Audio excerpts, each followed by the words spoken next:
একটু পরেই বঙ্গভবনে শপথ নিচ্ছেন নতুন প্রধান বিচারপতি সৈয়দ রেফাত আহমেদ। শপথ নেবেন অন্তর্বর্তী সরকারের দুই উপদেষ্টাও। রাজধানীতে থানায় ফিরেছেন পুলিশ সদস্যরা। কাজ করছেন সাদা পোশাকেই। চালু জরুরি সেবাগুলো এখনো কাটেনি শঙ্কা। কুষ্টিয়ায় ফের ঊর্ধ্বমুখী চালের বাজার, কেজিতে বেড়েছে ৩ টাকা। লাগাম টানতে নতুন সরকারের হস্তক্ষেপ চায় ভোক্তা। মিয়ানমারের রাখাইন থেকে বাংলাদেশে পালিয়ে আসার সময় জান্তা বাহিনীর ড্রোন হামলা, নারী শিশু সহ ২০০ রোহিঙ্গার মৃত্যু। এবং অলিম্পিকে ফ্রান্সকে হারিয়ে ছেলেদের বাস্কেটবলে টানা ৫ম স্বর্ণ যুক্তরাষ্ট্রের। ডাইভিংয়ে ৮ ইভেন্টের সব গোল্ড চীনের পকেটে। দেখছিলেন শিরোনাম সংবাদ দুপুরের, সঙ্গে আছে আমি ইশিকা আজিজ।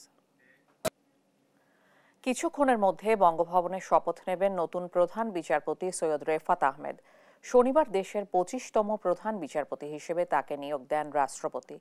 এর আগে শিক্ষার্থীদের আন্দোলনের মুখে পদত্যাগ করেন প্রধান বিচারপতি ওবায়দুল হাসান। একই পথে হাঁটেন আপিল বিভাগের আরও ৫ বিচারপতি। বিস্তারিত মোহাম্মদ সাকিবের রিপোর্টে। সুপ্রিম কোর্ট প্রাঙ্গণে শনিবার ছিল দিনভর নানা নাটকীয়তা ও উত্তেজনা। অবশেষে রাতে এলো সমাধান। দেশের ২৫তম প্রধান বিচারপতি হিসেবে নিয়োগ পেয়েছেন বিচারপতি সৈয়দ রেফাত আহমেদ। সংবিধানের ৯৫ অনুচ্ছেদ অনুযায়ী তাকে নিয়োগ দিয়েছেন রাষ্ট্রপতি। এ বিষয়ে প্রজ্ঞাপন জারি করেছে আইন মন্ত্রণালয়। প্রজ্ঞাপনে বলা হয়, সংবিধানের ৯৫ ১ অনুচ্ছেদে দেওয়া ক্ষমতা বলে রাষ্ট্রপতি মোহাম্মদ শাহাবুদ্দিন হাইকোর্টের বিচারপতি সৈয়দ রেফাত আহমেদকে বাংলাদেশের প্রধান বিচারপতি হিসেবে নিয়োগ দিয়েছেন। এই নিয়োগ শপথের তারিখ থেকে কার্যকর হবে। সৈয়দ রিফাত আহমেদ ২০০৩ সালে হাইকোর্ট বিভাগের অতিরিক্ত বিচারপতি হিসেবে নিয়োগ পান। ২০০৫ সালে তিনি হাইকোর্ট বিভাগের বিচারপতি হিসেবে স্থায়ী নিয়োগ পান। এর আগে বেলা ২:৩০টার দিকে পদত্যাগ করেন প্রধান বিচারপতি ওবায়দুল হাসান। এরপর একে একে পদত্যাগ করেন আপিল বিভাগের ৫ বিচারপতি। শনিবার সকাল থেকে প্রধান বিচারপতি সহ আপিল বিভাগের ৭ বিচারপতির পদত্যাগের দাবিতে সুপ্রিম কোর্টের হাইকোর্ট বিভাগের বর্ধিত ভবনের সামনে বিক্ষোভ করেন আন্দোলনকারীরা। প্রধান বিচারপতি পদত্যাগ করার নীতিগত সিদ্ধান্ত নিয়েছেন জানার পর দুপুরে আন্দোলনকারীরা হাইকোর্ট এলাকা ছেড়ে যান। পরবর্তীতে আইন মন্ত্রণালয় ভারপ্রাপ্ত প্রধান বিচারপতি হিসেবে মোহাম্মদ আশফাকুল ইসলামকে নিয়োগের বিষয়টি জানালে তার নিয়োগ প্রত্যাখ্যান করে ফের আন্দোলনের ঘোষণা দেন আন্দোলনকারীরা। একই সঙ্গে রেফাত আহমেদকে প্রধান বিচারপতি হিসেবে নিয়োগ দেওয়ার দাবি জানান তারা। শেষ পর্যন্ত আন্দোলনকারীদের দাবি পূরণ করেন রাষ্ট্রপতি। মোহাম্মদ সাকিব, দেশ টিভি, ঢাকা। রাজধানীতে থানাগুলোতে ফিরতে শুরু করেছেন পুলিশ সদস্যরা। ইতিমধ্যে চালু হয়েছে জরুরি সেবাগুলো, তবে এখনো কাটেনি শঙ্কা। কাজ করছেন সাদা পোশাকেই। সর্বশেষ পরিস্থিতি জানাচ্ছেন সহকর্মী কায়েস রাহাত।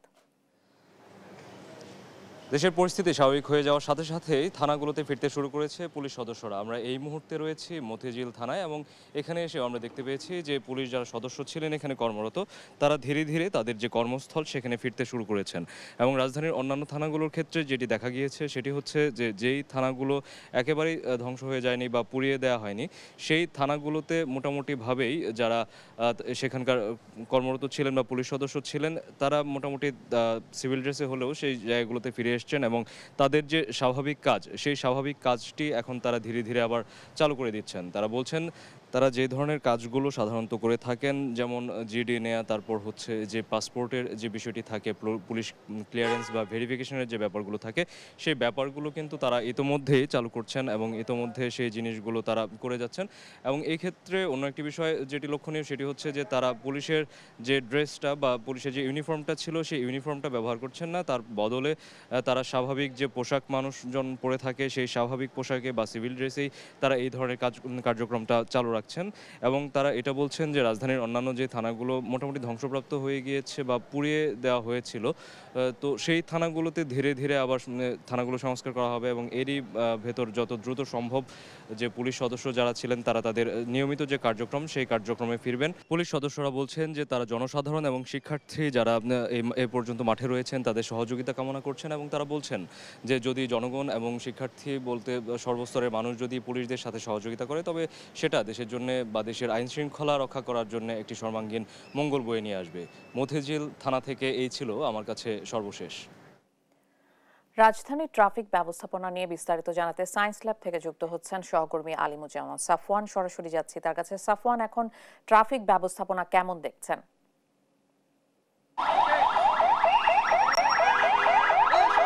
এই মুহূর্তে আমরা রয়েছি রাজধানী সায়েন্স ল্যাব এলাকায়। সকাল থেকে আমরা যেমনটি দেখতে পেয়েছি যে আজ পঞ্চম দিনের মতো রাজধানীতে কিন্তু ছাত্ররা এবং অন্যান্য যেসব সংস্থা রয়েছে, আনসার বাহিনীরা রয়েছে, তারা কিন্তু সড়কে যে যানবাহন যেগুলো যানবাহনে ট্রাফিক পুলিশের যে কার্যক্রম সেগুলো কিন্তু তারা আজকেও পরিচালনা করছেন। এই মুহূর্তে আমরা সায়েন্স ল্যাবে রয়েছি। এখানে আমরা দেখতে পাচ্ছি যে ঢাকা কলেজ, মুন্সি আব্দুর রউফ আইডিয়াল কলেজের শিক্ষার্থী এবং পাশাপাশি রেড ক্রিসেন্টের সদস্যরা ট্রাফিক নিয়ন্ত্রণে কাজ করছে। তারা সকাল থেকে কিন্তু তাদের উপস্থিতি কিছুটা কম থাকলেও বেড়াবেলার সাথে সাথে তাদের উপস্থিতি এখন লক্ষ্য করা যাচ্ছে। তারা কিন্তু আজকে রাজধানীর প্রথম কর্মদিবস রবিবার হওয়ায় যানবাহনের চাপ কিন্তু অনেকটা বেশি। তারপরেও কিন্তু আমরা রাজধানীতে যতটুকু ঘুরেছি কোথাও তেমন কোনো যানজট দেখতে পারিনি। অত্যন্ত সুশৃঙ্খলভাবে তারা তাদের দায়িত্বগুলো পালন করে যাচ্ছেন। এই মুহূর্তে আমরা একজন আনসার সদস্যের সাথে কথা বলতে চাই। আপনারা তো পুলিশের দায়িত্ব পালন করছেন, আপনারা নগরবাসীর কাছ থেকে কীরকম সাহায্য পাচ্ছেন? আমরা নগরবাসীর থেকে খুব আলহামদুলিল্লাহ খুব ভালো সাহায্য পাচ্ছি। মানুষ খুব স্বাচ্ছন্দ্য বোধ করতেছে, মানুষ খুব উৎসাহ দিচ্ছে আমাদেরকে। মানে মানুষ খুব এক কথায় যে বলা যাচ্ছে যে মানুষ খুব স্বাচ্ছন্দ্য বোধ করতেছে, যে মানুষ আমাদের আইন দেখে মানে আমাদের সিগন্যাল দেখে এরা খুব স্বাচ্ছন্দ্য বোধ করে। এরা কেউ এখন পর্যন্ত কোনো রকম বিভ্রান্ত বোধ হয়নি। আর পাশাপাশি মানুষ বিভিন্ন রকম আমাদেরকে সাহায্য করতেছে, কেউ খাবার দিচ্ছে, কেউ পানি দিচ্ছে, কেউ ছাতা দিচ্ছে। যে আমরা কিছুক্ষণ আগে বৃষ্টিতে ভিজে ডিউটি করছি, তো মানুষ কিছু দেখে আমাদেরকে ছাতা দিয়েছে, খাবার দিচ্ছে, বিভিন্ন রকম আমাদের সহযোগিতা করতেছে। আপনারা তো ট্রাফিক নিয়ন্ত্রণে কাজ করছেন, সবাই কি ট্রাফিক নিয়ম মেনে চলছে কিনা? হ্যাঁ, তারা মেনে চলতেছে এবং যারা না মানতেছে তাদের আমরা এক পাশে নিয়ে তাদের যে পরিবহন আছে ওইটা রেখে তাদের সাময়িক সময়ের জন্য এখানে রেখে আমাদের সাথে তাদের দায়িত্ব পালন করতে বলি। ইভেন যাদের আপনার লাইসেন্স নাই বা তাদের 6 মাস হয়ে গেছে লাইসেন্স মেয়াদ উত্তীর্ণ, তাদের আমরা পাশে রেখে তাদের ওই একই রকম শাস্তি দিয়ে অর্থদণ্ড না দিয়ে আমাদের কাজে সহায়তা করার জন্য তাদের উৎসাহিত করি। যে আপনি যেমনটি শুনছিলেন যে আনসার সদস্য বললেন যে রাজধানী যে নগরবাসী রয়েছে তারা কিন্তু তাদের সর্বাত্মক সাহায্য সহযোগিতা করছে এই ট্রাফিক আইন মেনে চলার জন্য এবং তাদেরকে খাবার পানি সহ বিভিন্ন যে সহযোগিতা সেটি কিন্তু তারা দিচ্ছেন। এবং একজন শিক্ষার্থী তিনি যেমনটি বলছিলেন যে যারা ট্রাফিক আইন মেনে চলছেন না বা ট্রাফিক আইন ভঙ্গ করছেন তাদেরকে কিন্তু একটি শাস্তি হিসাবে 5 মিনিট 10 মিনিট আসলে রাস্তার ধারে আসলে তাদেরকে সাইড করে দাঁড়িয়ে রাখা হচ্ছে। তবে সবাই আসলে স্বতঃস্ফূর্তভাবে তাদেরকে সাহায্য সহযোগিতা করে যাচ্ছে এবং রাজধানীর যে ট্রাফিক ব্যবস্থা সেটি কিন্তু পুরোপুরিভাবে আসলে তাদের নিয়ন্ত্রণে রয়েছে। কোনো ধরনের বিশৃঙ্খলা কিন্তু কোথাও দেখা যাচ্ছে না। এই ছিল রাজধানীর সায়েন্স ল্যাব মোড় থেকে আমার কাছে থাকা সর্বশেষ তথ্য। সাফওয়ান, ধন্যবাদ আপনাকে। সাভারের গণস্বাস্থ্য কেন্দ্রের প্রধান নির্বাহী কর্মকর্তা গোলাম রহমান শাহজাহানকে ভয় ভীতি দেখিয়ে সাদা কাগজে সই দিতে বাধ্য করেছে স্থানীয় দুষ্কৃতকারীরা। সংবাদ সম্মেলনে এমনটাই দাবি করেন তিনি। এ বিষয়ে জরুরি নোটিশ জারি করে প্রতিষ্ঠানটি। সহকর্মী শাহিনুর রহমান শাহিনের প্রতিবেদন জানাচ্ছেন আপন অপু।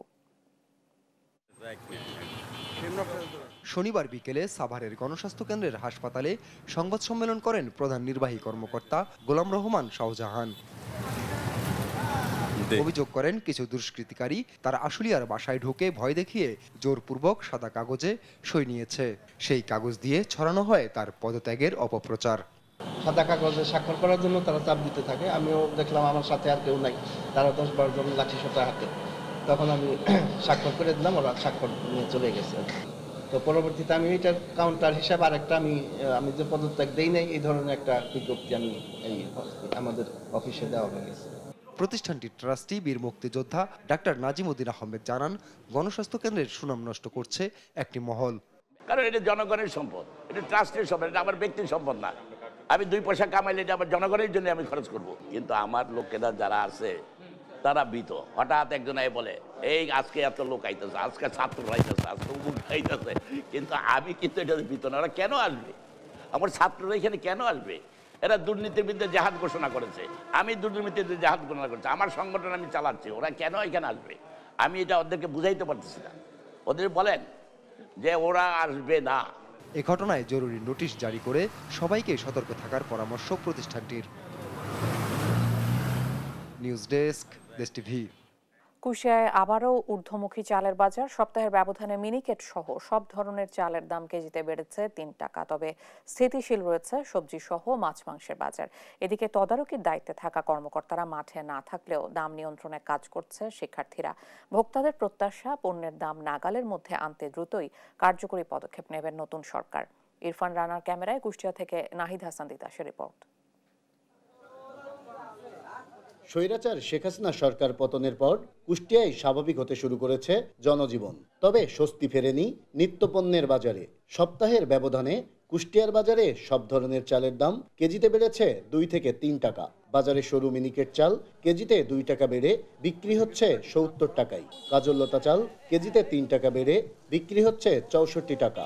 আর মোটা আটাশ চাল কেজিতে 2 টাকা বেড়ে বিক্রি হচ্ছে 56 টাকায়। তবে স্থিতিশীল রয়েছে সবজি সহ মাছ মাংসের বাজার। বাজার বর্তমানে স্থিতিশীল আছে, বাজার বাড়ি নাই, তবে কমার জন্য চেষ্টা করছে, কমানোর জন্য চেষ্টা করছে ছেলেপেলে, কমে গেলে আলহামদুলিল্লাহ। সব ধরনের চাউলের দাম বৃদ্ধি পেয়েছে, বস্তায় 50 থেকে 100 টাকা। 28 চাউলটা বর্তমান মিল রেট আপনার 1350 থেকে 1360 টাকা। আমরা সেই চাউলটা বিক্রি করছি ধরেন এখন বর্তমান 1400 টাকা, 1410-20 এরকম। ভোক্তাদের প্রত্যাশা সব ধরনের দ্রব্যের দাম সাধারণ মানুষের নাগালের মধ্যে আনতে দ্রুতই কার্যকরী পদক্ষেপ নেবেন নতুন সরকার। সরকার যারাই আসুক বা যেই আসুক বা যেভাবেই থাকুক, সবার উচিত যে অন্তত বাজারটাকে নিয়ন্ত্রণ করার জন্য। দাম কমলে তো আসলে সাধারণ মানুষের ভালোই হবে, তবে সব কিছুর সাথে একটা সামঞ্জস্য রাখা দরকার। আমরা জানি যে এটা যেহেতু কৃষক পর্যায় থেকে এই সবজিগুলো আসে।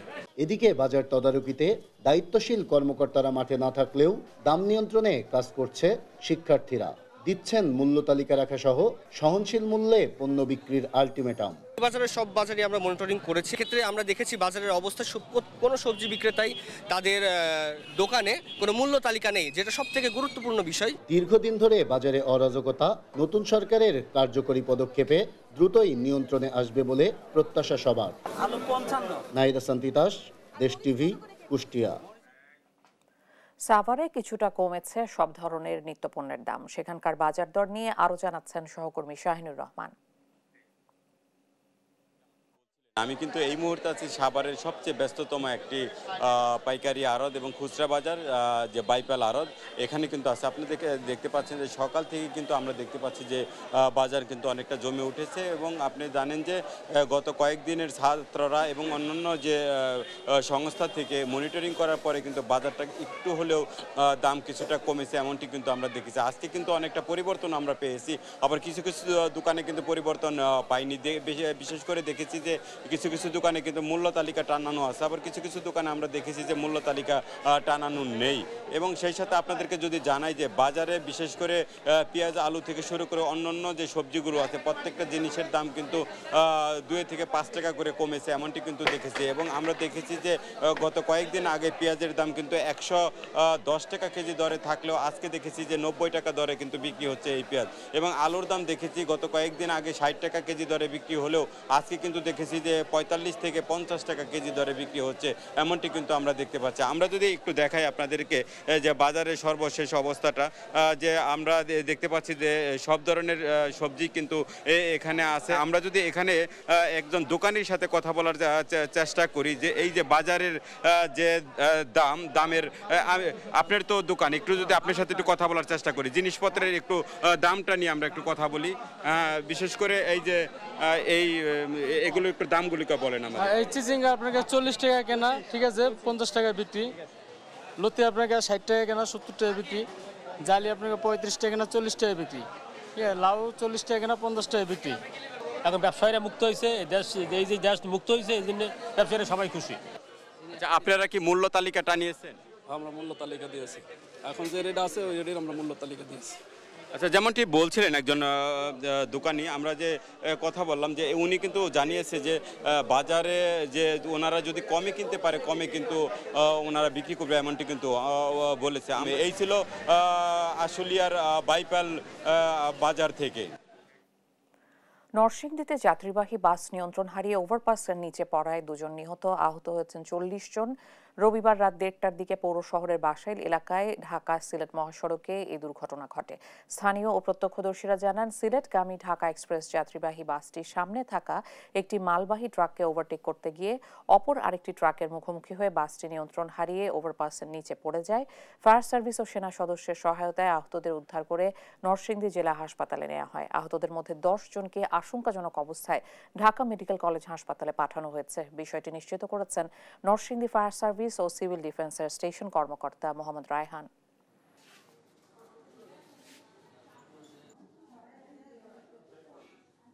অনেক স্পিডে ছিল গাড়ি, হয়তো নিয়ন্ত্রণ হারিয়ে ওভারটেক করার সময় রাস্তা পায়।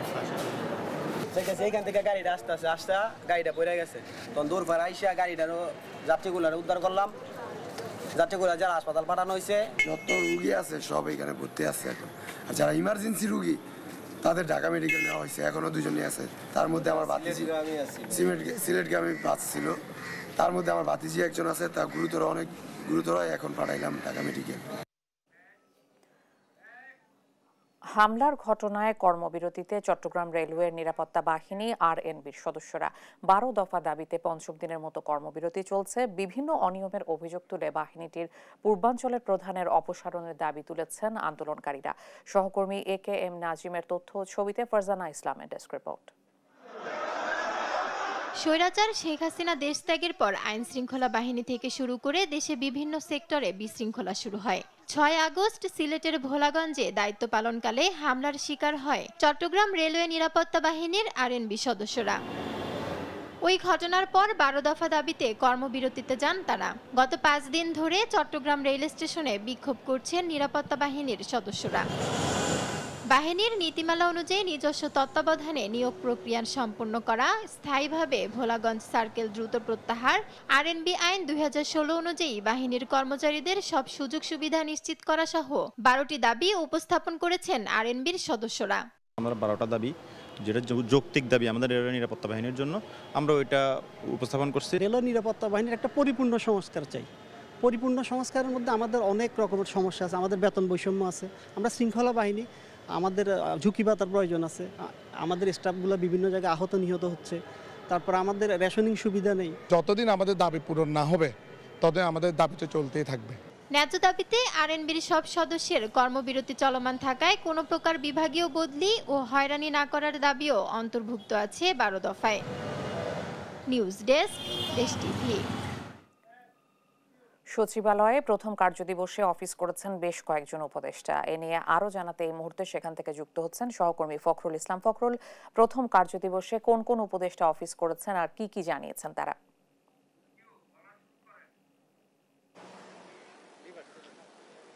ইশিকা, অসংখ্য ধন্যবাদ। আপনি জানেন যে আজই আসলে সাপ্তাহিক প্রথম কার্যদিবসে সপ্তাহের, এবং প্রথম কার্যদিবসে কিন্তু অন্তর্বর্তীকালীন সরকারের যে উপদেষ্টারা তারা আজকে প্রথম অফিস করেছেন। সকাল 9টার পরপরই তারা অফিসে চলে আসেন এবং আজকে যিনি তথ্য প্রযুক্তি উপদেষ্টা, যিনি বলেছিলেন যে যেই আন্দোলনের সময় আসলে ডিজিটাল ক্র্যাকডাউনের সঙ্গে যারা জড়িত তাদের সকলের বিরুদ্ধে দায় জড়িত সকলের বিরুদ্ধে ব্যবস্থা নেওয়া হবে। এছাড়া যুব ক্রীড়া উপদেষ্টা তিনি কিন্তু বলেছেন যে শেখ হাসিনা জাতীয় যুব উন্নয়ন ইনস্টিটিউটের যে নাম সেটি পরিবর্তন করা হবে, কারণ এই গণহত্যার সঙ্গে যে জড়িত থাকার অভিযোগে এমন পরিবর্তনের কথা তিনি জানিয়েছেন। এবং আরও একটি বিষয়, এখন আসলে সচিবালয় একেবারে স্বাভাবিক হয়ে উঠেছে। আমরা সকাল থেকে লক্ষ্য করছিলাম সচিবালয় যারা পদ বঞ্চিত হয়েছেন গত 15 বছরে, তাদের মধ্যে একটি আন্দোলনের একটি রূপ দেখা গেছে এবং সচিবালয়ের বাহিরে অনেকে বসে আন্দোলন করছিলেন যে প্রধান গেটটি রয়েছে সেই গেটে, এবং অনেকটাই কিন্তু স্বাভাবিক হয়ে উঠছে। আমরা একটু দেখাতে চাই সচিবালয়ের যেসব কর্মকর্তা কর্মচারী রয়েছেন সকলেই অফিস করছেন, আসছেন এবং ফুলেল শুভেচ্ছায় সিক্ত করছেন যারা উপদেষ্টা রয়েছেন তাদেরকে। এবং বন পরিবেশ এবং ক্রীড়া উপদেষ্টা, বন পরিবেশ উপদেষ্টা তিনি আসলে যে বিষয়টি বলেছেন যে পরিবেশ নিয়ে উনি সারা জীবন কাজ করেছেন এবং পরিবেশের ন্যায় পরিবেশ রক্ষায় এবং পরিবেশ রক্ষায় তিনি আবারও কাজ করতে চান, সেটি কিন্তু বলেছেন। এছাড়া সমাজ কল্যাণ উপদেষ্টা শারমিন মুর্শিদ বলেছেন যে অনেক চ্যালেঞ্জ রয়েছে তবে পরিবর্তন করতে চান, এবং যে বিষয়টি বলেছেন যে যুব ক্রীড়া উপদেষ্টা তিনি বলছেন যে অনেক চ্যালেঞ্জ রয়েছে, তারা সংস্কারের জন্য এসেছেন এবং সংস্কার করতে চান এমনটি বলেছেন। এবং প্রাণী সম্পদ উপদেষ্টা বললেন যে কৃষিকে যত বড় করে দেখা হয়, মৎস্য এবং প্রাণী সম্পদকে ততটা বড় করে দেখা হয় না, এখন থেকে যেন সেটি দেখা হয় সেই ব্যবস্থা তিনি করবেন। একই সঙ্গে যুব ক্রীড়া উপদেষ্টা বলছেন যে বিসিবি এবং ফুটবল ফেডারেশন থেকে শুরু করে যতগুলো ক্রীড়া সংস্থা অটোনমাস বডি রয়েছে সবগুলোতে আসলে তারা চেষ্টা করবেন যতটুকু আইনের মধ্যে থেকে পরিবর্তন করা যায় সেটি হয়তো করবেন। একই সঙ্গে নারী টি20 যে বিশ্বকাপ সেটির বিষয়ে আসলে কিছু নিরাপত্তা শঙ্কা রয়েছে, সে বিষয়গুলো আসলে মাথায় রেখে তারা কাজ করতে চান। এবং আইন শৃঙ্খলা পরিস্থিতি একটি চ্যালেঞ্জ রয়েছে আসলে নতুন যে অন্তর্বর্তীকালীন সরকার তারা তাদের যে কার্যক্রম আজকে প্রথম দিন শুরু করলো এবং সেই আইনশৃঙ্খলা পরিস্থিতির উন্নয়ন সেটি প্রধান চ্যালেঞ্জ। সেই চ্যালেঞ্জগুলো মাথায় রেখে এবং এই আইনশৃঙ্খলা পরিস্থিতির যত দ্রুত সম্ভব উন্নয়নে তারা কাজ করে যাবেন এবং যে সংস্কারের কাজগুলো আছে সেগুলো তারা যতটুকু সময় পাবেন এই অন্তর্বর্তীকালীন সরকার সেই সময়ের মধ্যে তারা করার চেষ্টা করবেন। তো কিছুক্ষণ পরে হয়তো অর্থ উপদেষ্টা কথা বলবেন এবং স্বরাষ্ট্র উপদেষ্টাও কথা বলবেন। আমরা সেখানে যাব এবং সবশেষ পরিস্থিতি হয়তো পরবর্তীতে আবারও জানাতে পারবো। ফিরছি স্টুডিওতে ইশিকার কাছে। ফখরুল, অনেক ধন্যবাদ আপনাকে। সপ্তাহের প্রথম কার্যদিবসে সচিবালয়ের উপদেষ্টাদের খবর আমরা জানছিলাম সহকর্মী ফখরুল ইসলামের কাছে।